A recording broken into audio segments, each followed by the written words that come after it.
This is Decision 2010. Tonight, a debate for the U.S. Senate. Mr. Schumer, you've been a close ally of President Obama's. You've been instrumental in passing some of his signature legislation. But as you know, his popularity has taken a hit. Republicans across the country are trying to use this to their advantage. We heard your opponent refer to the Obama-Pelosi-Schumer agenda, obviously seeking to link you to him.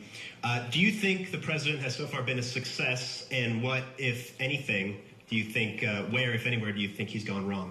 I think he has been a success. If you look at what's the hand he was dealt when he came in, was the worst hand that could have been. Our financial system virtually frozen, the economy hurtling southward, and the usual method you get out of but when you have a recession, lowering interest rates. Interest rates were at 1%.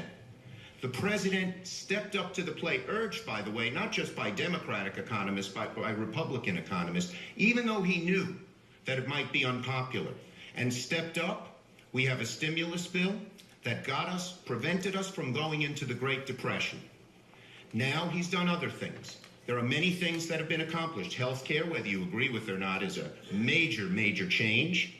What about financial reform, which I think has really made our system better? And then there are lots of things, because so much has been done that people don't even pay attention to. Tobacco's been regulated for the first time. People waited for 10 years. They can't raise your credit card interest rate from 7% to 30% overnight. Over and over again, the president has accomplished a great deal. I give him good grades. Mr. Townsend? We just borrowed $1 trillion from the Chinese on a $1 trillion pork-laden stimulus bill that we were told would keep unemployment below 7.5%. It is now in double digits. 1 million New Yorkers will go to bed tonight without a job to go to in the morning. Senator Schumer, I believe, is going to have a difficult time telling the people of New York that President Obama has been a great success. As for the health care bill, we were told that premiums would come down. They're skyrocketing. We were told that middle-class taxes would not go up. They are.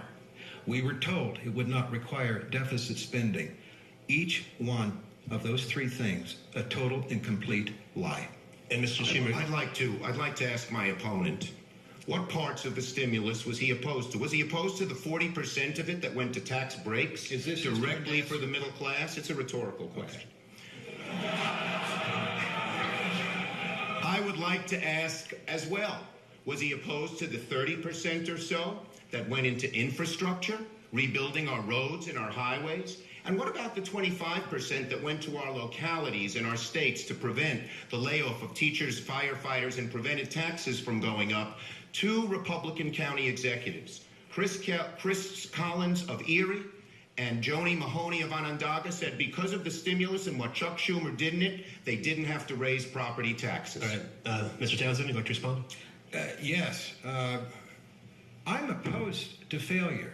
I'm opposed to empty promises that are not kept. 22 million Americans are without work tonight. 1 million New Yorkers cannot find a job. I repeat, this stimulus bill was a lie and a fraud and a farce upon the American people. Senator Schumer, you sound like the sixth grader that keeps telling the teacher that the dog ate his homework. At some point, you and the president must take responsibility for your policies or their failure.